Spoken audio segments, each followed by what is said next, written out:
سکون تو صرف اور صرف اللہ کی یاد میں ملنے والا ہے اور اللہ کے حکموں پر چلنے میں ملنے والا ہے۔ یہ فون بازی، یہ میسج بازی اور کسی سے ناجائز رشتہ جوڑنا ختم کرو۔ نوجوانوں، اگر تمہیں عشق کرنا ہے صحابہ سے کرو، قرآن سے کرو، رسول سے کرو، اللہ تمہیں نوازے گا اور ایسی ایسی عورتیں اللہ تمہارے قدموں میں جنت میں ڈالے گا، تم اس کا تصور بھی نہیں کر سکتے۔ تمہارے لیے اللہ تبارک و تعالیٰ دنیا میں ایسے رشتے کا انتخاب کرے گا، تم بھی کہو گے اتنا پیارا رشتہ تو میں نے تصور بھی نہیں کیا تھا۔ تم سدھر جاؤ، تم صحیح راستے پر آ جاؤ، تم غلط میسج بھیجنا ختم کرو، تم غلط تعلقات کو ختم کرو، ہوش میں آؤ، ہوش میں آؤ، ورنہ وہ حالت ہوگی تم تصور بھی نہیں کر سکتے۔ آج اس مسجد سے، اللہ کے گھر سے ارادہ کر کے جاؤ، انشاءاللہ میں تمام ناجائز تعلقات کو ختم کروں گا، صرف اور صرف اس خالق اور مالک سے رشتہ جوڑوں گا جس نے دھڑکتا ہوا دل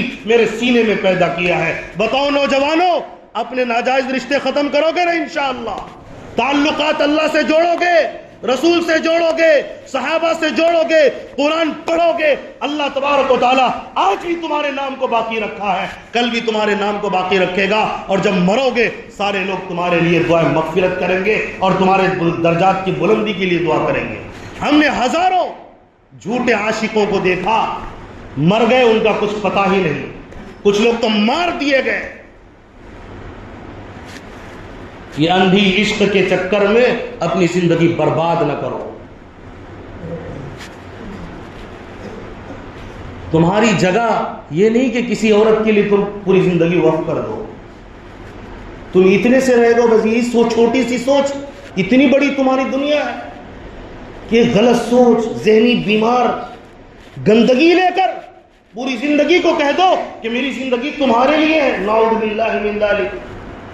اس قدر گھٹیا، اس قدر تنگ نظری میں تم مبتلا ہو، اٹھو، ان تنگی نظریوں سے نکلو باہر، اس ذہنی ٹینشن سے باہر نکلو۔ یہ ٹینشن تمہیں مار ڈالے گی، سکون نہیں ملے گا۔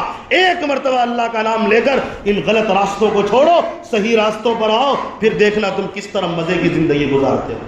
ہم نے ایسے لوگوں کو دیکھا ہے جو غلط تعلقات میں پھنسے ہوئے تھے، جب اس نے چھوڑا ہے، توبہ کی ہے، کچھ دنوں تک تھوڑا سا غم رہتا ہے، اس کے بعد جب وہ غم سے پاک ہوتا ہے، ان کو لگتا ہے کہ میں کس چکر میں، کس گندے کنویں میں پھنس گیا تھا، اللہ نے ہمیں ان گندگیوں سے بچا لیا ہے، نجات عطا فرما دی۔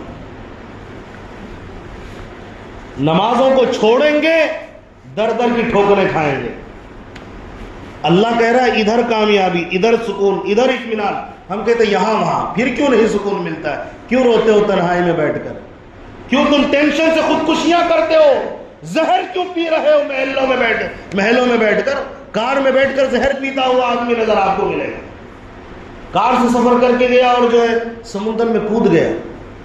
کس نے کہا تھا دنیا سے دل لگانے کے لیے؟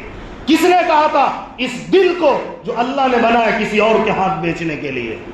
کرو گے تو یہی حشر ہوگا، نہ دنیا کے رہو گے نہ دین کے رہو گے۔ دل جس نے دیا ہے اس پر فدا کرو۔ اسی لیے میں کہا کرتا ہوں کہ کسی خاکی پہ مت کر خاک اپنی زندگانی کو، کسی خاکی پہ مت کر خاک اپنی زندگانی کو، جوانی کر فنا اس پر دی جس نے جوانی کو۔ تو اللہ کے نام پہ فدا کرو، رات دن اللہ کا ذکر کرو اور اللہ کے حکموں پر چلو، حرام راستے کو چھوڑو۔ سکون کے لیے حرام راستوں کو چھوڑنا پڑے گا۔ کچھ چیزیں یاد رکھیں، ضد یہ بھی غلط ہے، دنیا کی ضد چھوڑ دو۔ کسی کے اوپر آپ کا دل لگ جائے، ضد چھوڑ دو، سائڈ ہٹ جاؤ، سکون مل جائے گا۔ حسد چھوڑ دو، حسد کرو گے مرو گے جل کے، کچھ حاصل نہیں ہوگا۔ حسد کے راستے سے نکل جاؤ، دنیا کے لالچ میں مت پڑو۔ نبی نے، صحابہ نے، اولیاء نے، بزرگان دین نے اپنے پیروں کے تلے دنیا کو دبائے ہیں، پھر آگے بڑھے ہیں، پھر اللہ تبارک و تعالیٰ نے ان کے نام کو باقی رکھا ہے۔ ضد کرو گے، لالچ میں پڑو گے، حسد، یہ تینوں چیزوں کو آپ نے چھوڑنا ہے۔ دنیا کی لالچ کو چھوڑو، آخرت کی لالچ پکڑ لو، جنت کی لالچ پکڑ لو۔ ایک راستہ ملے گا سکون کا، جہاں قرآن میں جہاں تعلیم ہے۔ جب تک ہم سیکھیں گے نہیں، یہ زندگی ہمارے لیے آسان نہیں ہوگی۔ ہم زندگی کیسے گزارا جاتا ہے اس کو سیکھیے، اس کو سیکھیں۔ ایک آدمی ڈرائیونگ جانتا نہیں ہے، ڈرائیونگ کرے گا تو کیا ہوگا؟ زندگی گزارنا بھی سیکھنا پڑتا ہے۔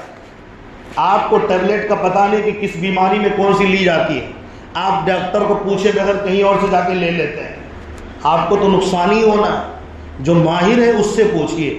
دل جس نے بنایا، دل کا ماہر کہتا ہے الا بذکر اللہ تطمئن القلوب، میرا نام لو اور جب موت آئے اس کوشش میں مرو کہ تمہاری زبان پر لا الہ الا اللہ محمد الرسول اللہ کا کلمہ جاری۔ اسی نام میں بلندی ہے، اسی نام کے ساتھ چلنے میں بلندی ہے، اسی نام والے کا تذکرہ کر کے مرنے میں بلندی ہے، عزت ہے، سکون ہے، عافیت میں ہے۔ اسی لیے میں نے کہا ان بوریا نشینوں کو دیکھ کر تو سیکھ لو، حفاظ کو دیکھو، علماء کو دیکھو، کم سے کم ان کو دیکھ کر سیکھو۔ ان کے پاس کچھ نہیں، مال و دولت نہیں، لیکن سکون اور عافیت کی زندگی۔ ایک دیندار مسلمان کو دیکھ کر سیکھ لو، انشاءاللہ تمہیں راستہ مل جائے گا۔ اللہ تبارک و تعالی ہم تمام کو کہنے سننے سے زیادہ عمل کی توفیق نصیب فرمائے، ہم سب کو گناہ کے راستے سے بچنے کی توفیق نصیب فرمائے۔ آمین وآخر دعوانا الحمدللہ رب العالمین۔